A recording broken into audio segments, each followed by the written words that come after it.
Ya, halo teman-teman semua, perkenalkan dengan saya Budi Natasha dan saat ini teman-teman sedang menyaksikan talk show dari Odesa Indonesia dan ini jadi talk show perdana dari Odesa Indonesia sebelum nantinya akan ada talk show lainnya yang membahas hal-hal menarik di sekitar kita.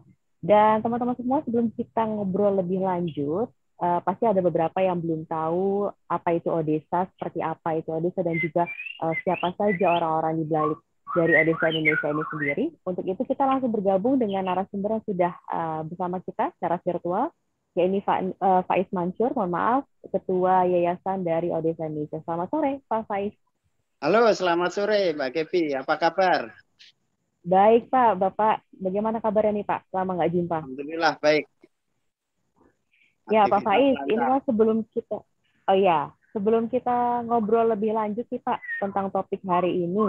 Mungkin teman-teman di sini kan yang menyaksikan ada yang belum tahu Odesa Indonesia itu apa. Mungkin bisa dijelaskan sedikit, Pak, tentang Odesa Indonesia dan juga bergerak di bidang apa mungkin seperti itu, Pak.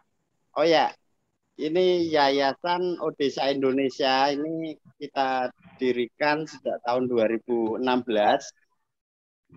mengambil gerakan di bidang ekologi, literasi, dan sanitasi. Nah, tiga hal ini gunanya untuk menjawab persoalan-persoalan di masyarakat di pinggiran kota Bandung, kawasan Bandung Utara atau kecamatannya Cimenyan, ada Cilengkrang dan Cilenyi, tapi yang paling banyak di Kecamatan Cimenyan. Nah, tiga paket program ini untuk mengatasi masalah kemiskinan, selain juga untuk mengatasi keterbelakangan dalam pendidikan, terutama anak-anak petani, dan yang lebih penting lagi juga mengatasi erosi, terjadinya erosi, karena kawasan Bandung Utara ini juga bagian penting yang sudah puluhan tahun sebagai sumber erosi di kota Bandung dan tidak ada tindakan-tindakan nyata dari pemerintah maupun dari masyarakat. Nah, selama 4 tahun itu kita melakukan hal itu. Nah, tiga paket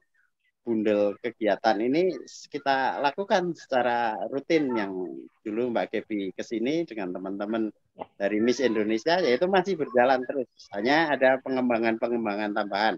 Mungkin lebih banyak lagi kegiatan literasinya, pembangunan sanitasinya juga terus berjalan, dan juga ada gerakan penghijauan yang lebih meluas. Kalau dulu Mbak Kevi kan cuma kelor, sorghum, anjeli, sekarang kita nanami pohon buah-buahan. Nah, kurang lebih seperti itu. Oke, nah sebelum kita berbicara tentang kemiskinan dan hal-hal yang lain yang ditangani oleh Odesa Indonesia nih Pak, kita mau tahu ataupun kenalan lebih dulu mungkin siapa saja sih pendiri dari Odesa Indonesia ini dan juga mungkin pengurusnya siapa saja dan berlatar belakang dari mana, berasal dari mana, begitu boleh ya Pak Faiz ya? Ya, boleh dong. Iya, silakan Pak. Gini, dari beberapa teman, sebenarnya sebelum Yayasan Odesa berdiri tahun 2016 itu kita sudah punya kegiatan, punya jaringan di Kota Bandung waktu saya masih di kota juga, di Artamane. Karena ada banyak teman-teman yang ikut aktif dalam gerakan diskusi, kajian pemikiran, bahkan kita mendirikan gerakan Civic Islam untuk kajian politik keislaman yang orientasinya kewargaan. Tapi waktu itu kita masih diskusi di kota, ya paling layani mahasiswa atau kajian-kajian dan publikasi di koran-koran Jakarta atau Bandung, cuma sebatas itu. Nah, kita belum menemukan waktu itu basis untuk tindakan-tindakan nyata yang sifatnya itu advokatif. Baru setelah kita mulai di tahun 2016 itu kita konkret dengan menyusun kepengurusan. Nah, ini kalau kepengurusan kita bicara waktu itu pendirinya ya saya, Pak Budiana, Pak Basuki Suhartiman, ada Pak Andi Yus, ada Pak Asep Salahuddin, ada Pak Dr. Hawi Setiawan, banyak, ada Pak Heridim, Om Boy Warren juga ikut terlibat. Sekarang ada Bu Nina, Dani, dan yang lain sebagainya. Dan makin lama makin banyak, kalau disebutin nggak selesai-selesai. Tapi itu beberapa nama itu kurang lebih itulah yang paling dekat, paling aktif. Ya. Oke, nah ini Pak, kita udah tahu siapa saja pendiri-pendirinya, terus pengurusnya siapa saja. Nah, saya sempat lihat di Instagramnya Odesa gitu Pak. Nah ini kan ada mahasiswa-mahasiswa yang gabung ya Pak ya di Odesa Ya, Indonesia ini sendiri. Nah, itu bagaimana sih Pak? Mereka menemukan Odesa Indonesia atau bagaimana nih Pak? karena kita sebagian itu pengurus Yayasan Odesa itu dosen ya. Ada Pak Hawi Hmm. Setiawan juga dosen di Unpad, ada Hmm. teman kita ya banyak yang dosen juga. Jadi ketika kita menggulirkan kegiatan-kegiatan ini ya ada dulu temennya Mbak Kepi yang sering aktif, namanya Harti, ada Rizky itu mahasiswa Ya. dari UIN. Nah, pelan-pelan teman mahasiswa itu sekarang ikut terlibat karena ada kaitannya kegiatan-kegiatan yang nyambung dengan dunia keorganisasian di kampus. Nah, dari situlah Odesa dekat dengan mahasiswa-mahasiswa ini dan mereka datang ke sini untuk kegiatan sosial, untuk mengasah kemampuan berorganisasi bersama kita, sama-sama belajar untuk membentuk karakter kepemimpinan, leadership, dan ya berjejaring luas dengan teman-teman wartawan sehingga mahasiswa ini selain mengajar kegiatannya juga yang paling luas paling banyak ya belajar dengan senior kita, termasuk belajar dengan teman-teman wartawan, ada yang dari RCTI, ada yang dari Detikcom dan lain sebagainya itu kan karena nah inilah pertautan antar generasi jadinya yang senior membantu yang junior untuk menemukan aktualisasi yang bagus dan sampai sekarang alhamdulillah produktif terus bertambah. Berarti mereka cara mengaturnya bagaimana tuh Pak? Bisa tetap sambil kuliah dan juga bisa juga tetap aktif di Odesa Indonesia ini sendiri. Oh ya, kalau mahasiswa ya tentu saja ya dengan jadwal yang wajib, pokok prinsip kita tidak boleh mengganggu kewajiban. Mereka masih punya tanggung jawab terhadap orang tua yang biayai untuk kuliah, jadi mereka harus kuliah, itu pakem. Kalau kegiatan di Yayasan Odesa kan nggak tiap hari, bisa diatur dan bisa dimodifikasi waktunya. Kalau ngajar misal hanya Sabtu atau Minggu, bahkan ada yang Minggu saja, ada yang Sabtu saja. Untuk kegiatan lain itu menyesuaikan, kita bisa malam hari, bisa sangat pagi kalau aksi tanam subuh. Nah, itu mereka ngatur jadwal sendiri. Saya tidak terlalu mengharuskan ini jadwalnya kaku hari Sabtu Fleksibel dan ya Pak ya? Minggu. Ya, pokoknya fleksibel. Begitu juga yang dengan pengurus ini kan ada yang dosen, ada yang di koran Pikiran Rakyat, beberapa teman ya fleksibel. Jadi kalau di Odesa itu karena kerjanya hampir tidak ada birokrasi yang untuk rapat. Jadi kalau ini organisasi yang pokoknya itu adalah melayani masyarakat. Jadi kapan waktu Anda melayani masyarakat itu yang terpenting. Kalau mau koordinasi rapat seperlunya, itu itemnya hanya 10% lah, yang 90% aksi di lapangan. Jadi membawa semangat kepada rakyat langsung. Ya, nah berbicara tentang aksi di lapangan nih Pak. Aksi di lapangan apa saja, bukan apa saja sih Pak, aksi di lapangan apa yang sedang dilakukan Odesa belakangan ini Pak? Mungkin teman-teman mau tahu di sini kan? Membangun, yang pertama, kronologis. Pertanian, Pak Basuki dulu pernah membibitkan kopi, banyak sekali. Itu kalau nggak salah 45.000, terus ada yang dari petani kita beli, kita kumpulkan, satukan, kita aksi penghijauan. Nah, karena petani waktu itu kita ketahui setelah setengah tahun saya belusukan mencari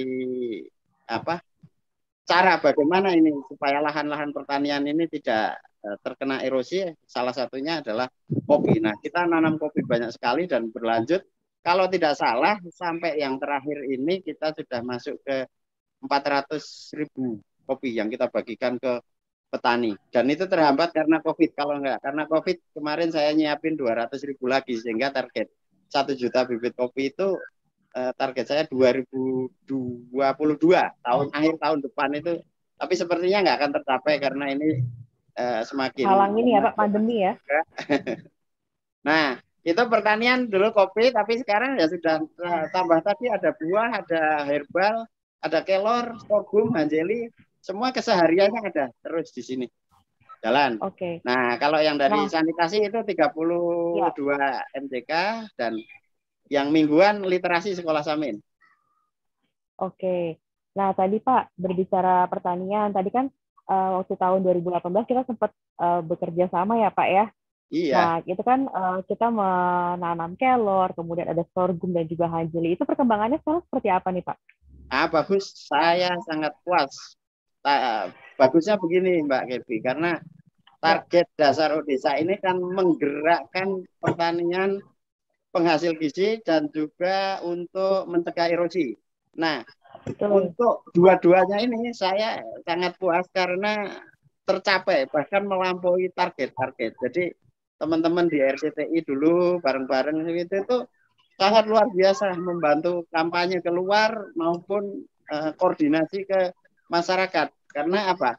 Dulu petani di sini kan nggak ngerti kelor, bahkan aneh, dianggap aneh. Betul, Karena betul Pak. teman-teman RCTI juga bareng kita gerakin itu, uh, orang kampung terheran-heran dan jadi di situ penasaran.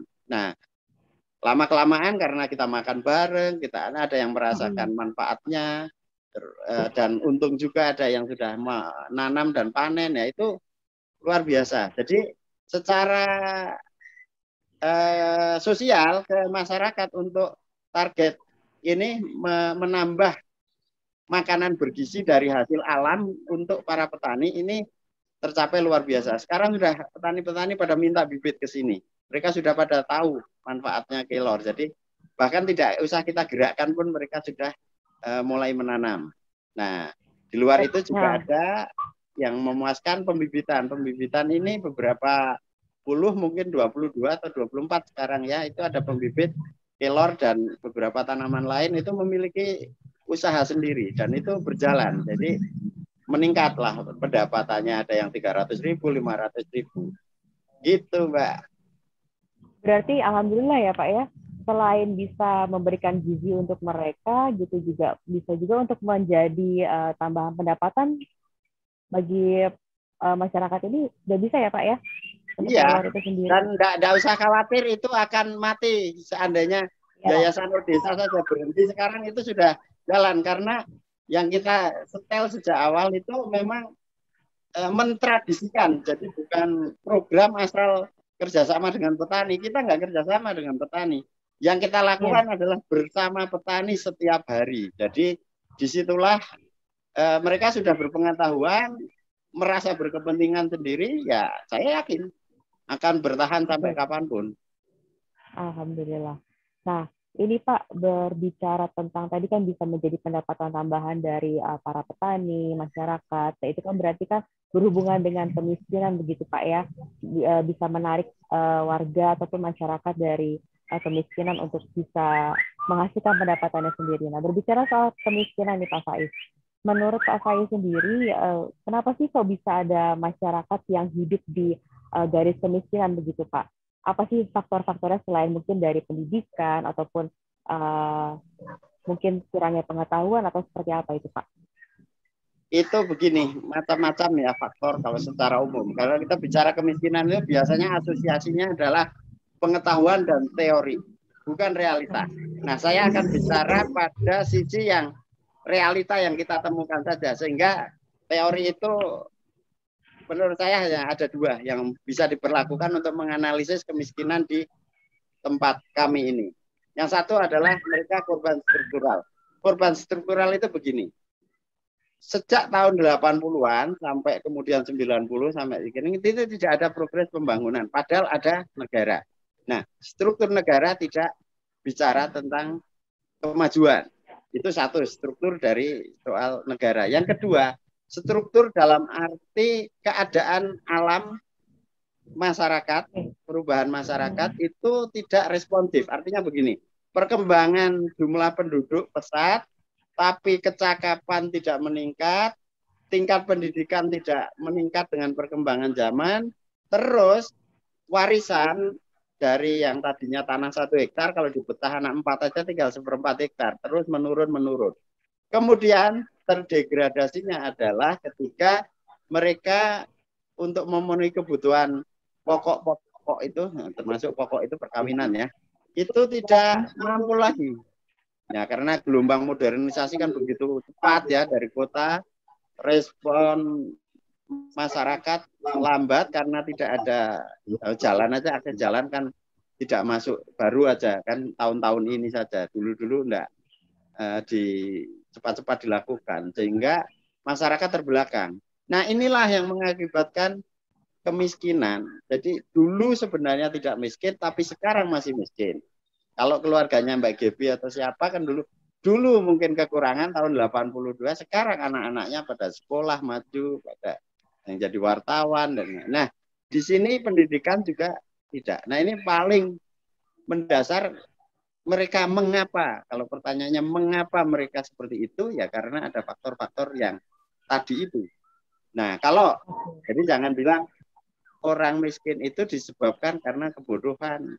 Itu belum tentu juga, karena ada kata sebaliknya juga. Orang bodoh, miskin, kebodohan dan kemiskinan itu sering saling berkait. Nah, fakta di lapangan itu dinamis. Tidak bisa dia miskin karena bodoh atau dia bodoh karena miskin. Kedua-duanya berkontribusi. Oke, Pak.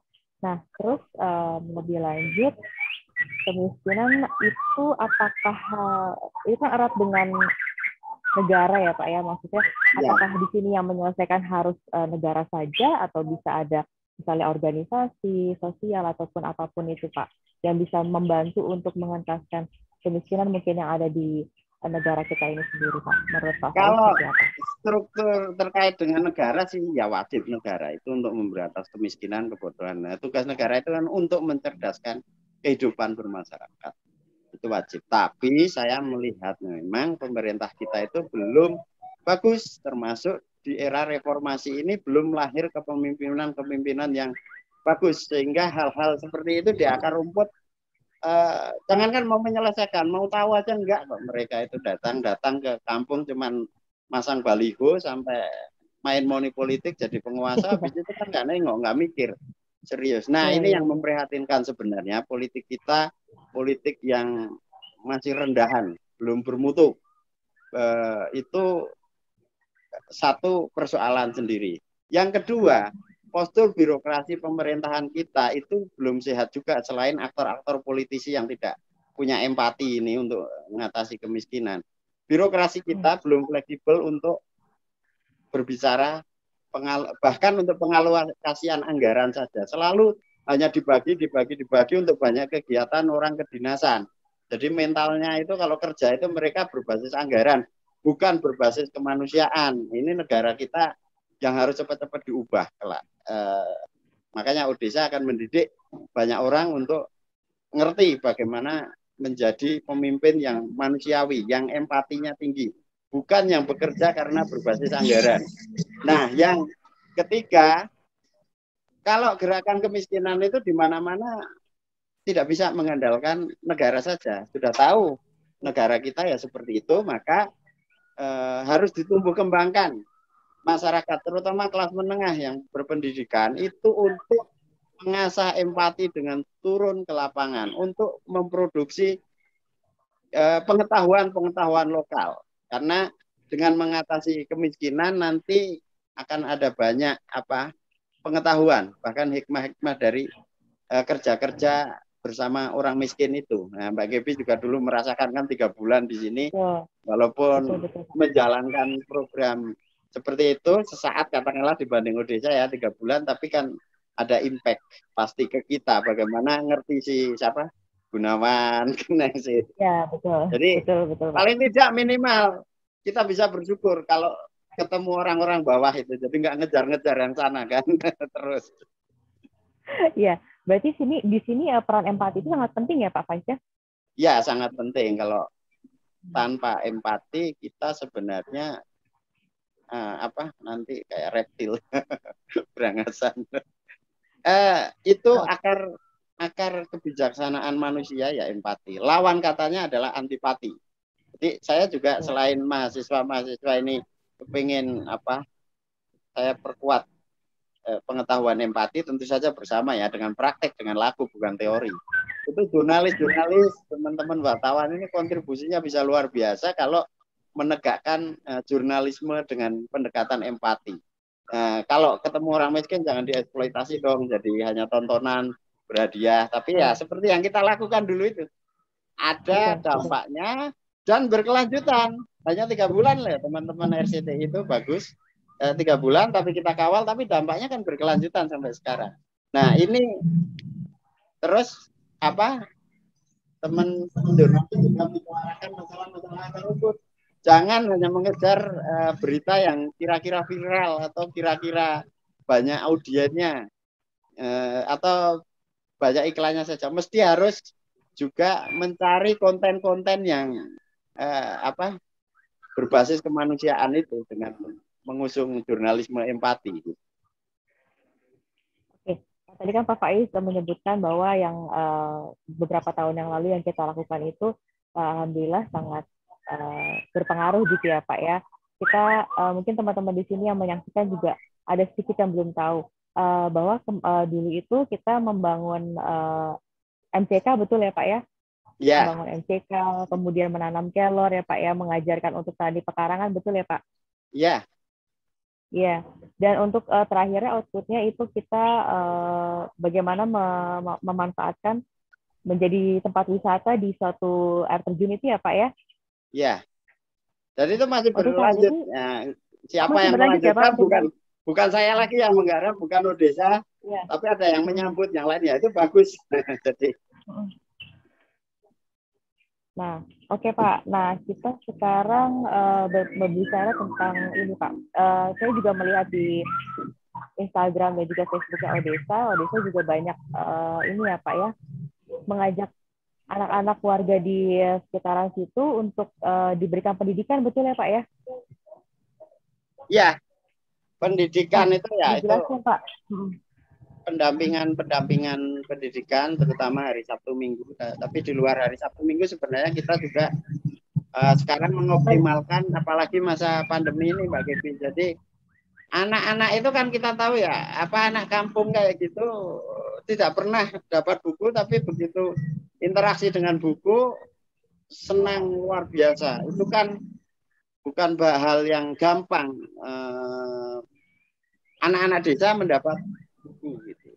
Nah, ini sekarang malah saya lebih tekankan lagi yang pendamping yang bisa rutin lebih tidak hanya Sabtu Minggu, itu cara peminjaman bukunya misal 2 atau 3.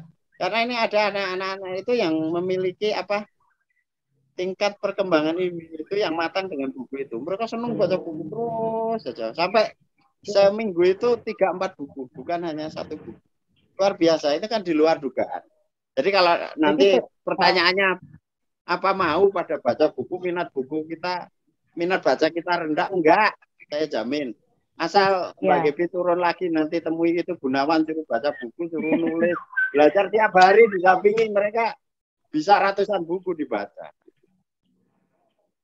Ya, berarti pendidikan itu kan sangat penting juga untuk mengentaskan kemiskinan, betul ya Pak ya? Odesa juga banyak menyekolahkan, betul Pak? Anak-anak. Oh ya, beasiswa itu.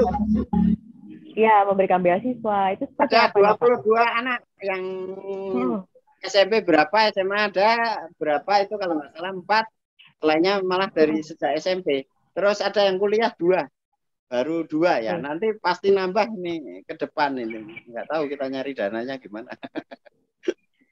Insya Allah akan bertambah terus ya Pak ya. Ya. Dan ini Pak, kalau soal kemiskinan ini sendiri, apakah penting gitu Pak untuk dimasukkan ke dalam kurikulum, baik itu dalam perguruan tinggi atau bahkan di sekolah-sekolah yang lebih dasar lagi, entah SD, SMA ataupun SMP, begitu Pak? Tanggapannya Mbak Devi. Kemarin ada update nih menarik. Waktu saya ketemu seorang bupati, terus ada dinasnya masalah sosial, saya tanya.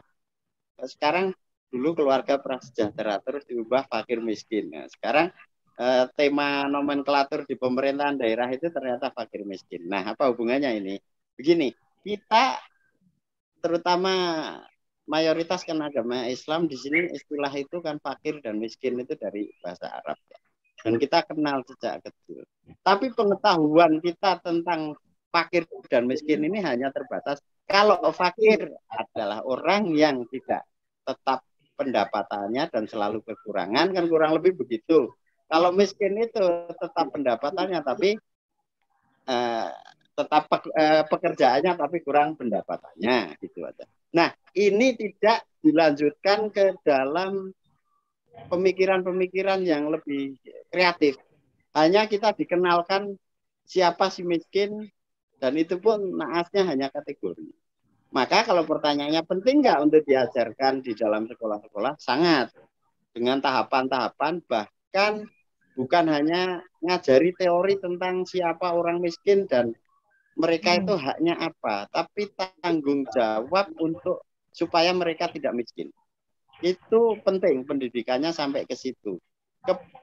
Termasuk membuat ajaran bagaimana kita bersikap terhadap orang miskin. Kan Nabi maupun ajaran-ajaran filsuf di Yunani dan lain sebagainya itu mereka selalu selain memperkenalkan orang miskin juga membuat tema-tema tentang cara mengatasi, termasuk yang selalu dipersoalkan adalah bagaimana keharusan negara terhadap orang miskin. Nah, kalau negara saja diwajibkan sampai masuk ke konstitusi, tentu kita sendiri itu harus terus melakukan tindakan-tindakan ini juga dalam rangka pendidikan. SMP ada kurikulum soal kemiskinan, nanti meningkat. Nah, ini yang belum. Kalau menurut saya harus kita produksi tentang bagaimana langkah-langkah kita menegakkan keadilan sosial. Ini karena keadilan akan ada dua, hukum dan keadilan sosial. Nah, cara menegakkan keadilan sosial yang bukan pejabat, bukan pemerintah. Nah, kalau menurut saya ya seperti Yayasan Odesa ini, kami memiliki cara menegakkan keadilan sosial. Nanti diperluas juga pendidikannya. Bagaimana menegakkan keadilan sosial dengan jurnalistik. Seterusnya begitu. Oke. Nah, jadi selain itu peran organisasi berarti sangat penting ya Pak ya. Karena kan kita tidak bisa mengandalkan hanya dari negara saja atau pemerintah saja dalam peran menghentaskan kemiskinan ini sendiri ya Pak ya. Iya, sangat penting, termasuk organisasi-organisasi yang besar itu yang sudah mapan tua, ada NU, Muhammadiyah, kelompok-kelompok gereja itu. Ya mereka sudah melakukan itu. Tapi terkadang kurang sistematis ya, sistematis. Artinya apa, kalau lihat orang miskin di lokasi itu langsung mereka tolong, dan caranya kurang untuk jangka panjang. Karena sebagian dilakukan dengan derma. Derma itu memberi misal zakat, tinggal pergi ya. Itu kan seperti memberi koin kepada orang miskin, tapi nanti kita datang ke situ sampai setahun 2 tahun masih tetap miskin. Kalau kita memakai standar pendampingan sampai benar-benar lepas, ini nanti itu lebih bagus tindakannya gitu. Jadi berkelanjutan. Nah, kelemahan kita masih kedermawanan tindakannya itu. Belum sampai masuk ke gerakan sosial. Jadi masih bakti sosial istilahnya. Kan ada bakti sosial, ada gerakan sosial. Nah, kalau desa ini memakai standar gerakan sosial.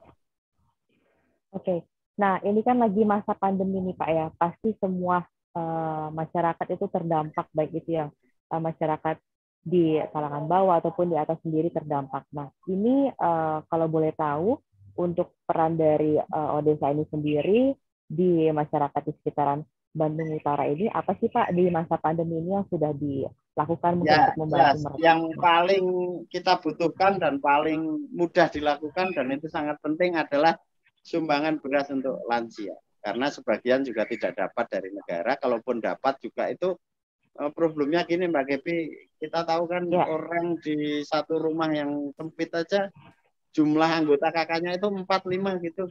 Kalau dapat 300.000 kebayang nggak itu dapat segitu? Pekerjaannya hilang apa hanya sebulan cuma dapat 500.000, masa pandemi biasanya 1 juta, dapat 500.000 terus ditambahi bansos 300.000, itu pun telat gitu kan. Itu gimana coba Mbak Gepi ngerasain nggak kalau punya 800.000 pendapatannya untuk 3-4 orang, kalau untuk 1 orang bayang juga. Ya oke lah, karena kita nggak bisa juga mengatakan nggak usah pakai uang karena ada tanaman, ada petani, nggak bisa begitu. Yang namanya sayur itu hanya 3 bulan durasinya. Jadi kalau makanya saya kasih solusi dengan teman-teman itu tani pekarangan supaya tidak bergantung kepada uang terus. Jadi kalau sayur itu nggak usah belilah. Oke, yang lain yang nggak bisa beli karena di sini bukan sawah ya, beras wajib beli. Itu kita gelontorin beras. Nah, itu bertonton aja kita mampu. Masalahnya kita tidak mampu karena tidak ada berasnya. Jadi saya selalu kekurangan beras untuk fakir miskin, terutama yang saya pikirkan adalah lansia-lansia karena mereka nggak bisa bekerja lagi dan harus makan.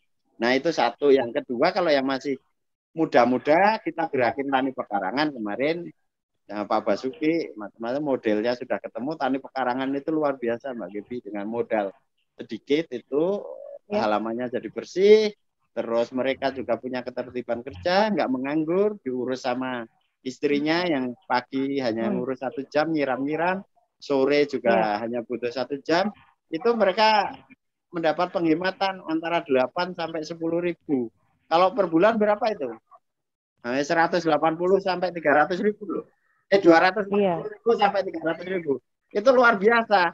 Dengan tani pekarangan, sumbangannya itu senilai dengan bansos negara gitu loh, penghematan.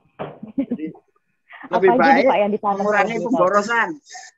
Iya betul Pak. Untuk tani pekarangan sendiri apa saja sih Pak yang ditanam, yang diberikan bibitnya begitu? Sayur macam-macam, pokoknya yang sering dimakan-makan itu saya pikir di Bogor, di Jakarta, nggak akan berbeda. Ya, ada. Asal jangan nyayur kecubung ya. Nanti mabuk. Oke Pak. Nah, untuk pertanyaan penutup nih Pak ya. Ya. Dari kacamata Odesa Indonesia sendiri, bagaimana sih Pak baiknya ataupun solusinya untuk bisa masyarakat nantinya perlahan-lahan keluar dari kemiskinan, kemudian mungkin pasti tidak bisa secara gampang gitu ya Pak ya untuk membuat itu terjadi gitu. Cuma dari kacamata Odesa ini sendiri, dari setelah sekian lama ini apa yang dilakukan itu bagaimana nih Pak? Kesulitan mengatasi hambatan-hambatan di gerakannya itu. Begini, sebenarnya solusinya itu mudah kalau kita langsung menyelami. Itu kan pertanyaan sama. Bagaimana sih Mbak Gepi kalau kita jadi wartawan? Nah itu pertanyaan teori gini, tes ya jalan aja nanti kan juga ketemu. Bagaimana sih seorang wartawan menaklukkan narasumber yang susah dihubungi? Itu jawabannya kan tidak bisa teori. Bagaimana sih mengatasi orang miskin yang susah diatur? Udah miskin susah diatur tapi paling rewel minta bantuan. Saya pikir jawabannya nanti di lapangan saja. Kita komunikasi yang baik, rutin, jangan terputus, terus tidak usah buru-buru menyimpulkan, karena sikap buru-buru menyimpulkan itu juga sikap mental orang miskin. Nah itu kita akan mesti bicara juga, kemiskinan itu ada masalah mental, gerusah-gerusut, tergesa-gesa, tapi nggak cekatan, itu juga bagian orang miskin. Terus terlalu pasif merespon sesuatu. Nah, orang kota itu yang tidak punya empati, yang kalau lihat kemiskinan atau ketimpangan sosial itu responnya beku, ya itu mentalnya miskin. Sama ketika Mbak Gebi ikut turun di sini kan, orang bawah lapisan-lapisan miskin itu kan rata-rata pasif dengan hal yang baru. Jangankan gagasan, tindakan baru, ada kamera baru, ada situasi teknologi baru, itu kan gagap. Nah, sama ternyata mentalitas orang miskin itu juga ada di kalangan kelas menengah berpendidikan, yaitu pasivitas. Pasif, tidak responsif, dan tidak cekatan. Nah, terlalu lambat bergerak. Nah, itu yang sering menjadi hambatan kita. Karena itu menghadapi kelompok-kelompok yang pasif seperti ini, vakum, ya kita harus bersama di situ. Kita teorinya adalah kalau kita ingin cepat, maju cepat, tidak bisa ngajak orang lain, jalan sendiri. Tapi kalau kepentingannya adalah untuk memajukan mereka, maka kita harus bersama mereka dan jalannya bareng mereka.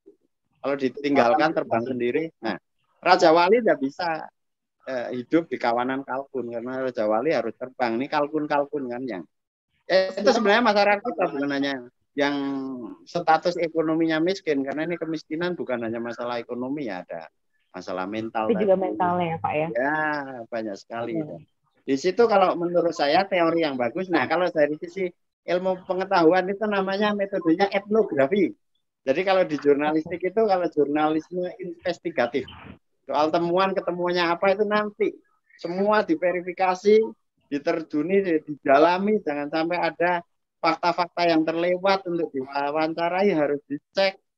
Nah, kita melakukan hal-hal seperti itu sehingga sekarang agak enak bagi kita dengan menemukan satu blok perilaku kelompok masyarakat prasejahtera itu nanti yang di blok lain ternyata nggak jauh-jauh. Walaupun terjadi perbedaan, tapi metodenya, nah, tahap-tahapannya sudah nggak pusing lagi. Jadi semakin efektif kita bekerja karena masalah-masalah yang dulu kita tidak kenali, lalu kita kenali dan nggak terasa. Ini masuk 4 tahun, hampir 5 tahun kita bekerja. Jadi ya lumayan lah. Ternyata ilmu itu sulit, harus bertahun-tahun. Ya, kalau gitu terima kasih banyak atas waktunya Pak Faiz. Kita nanti bergabung lagi di talk show selanjutnya ya Pak ya.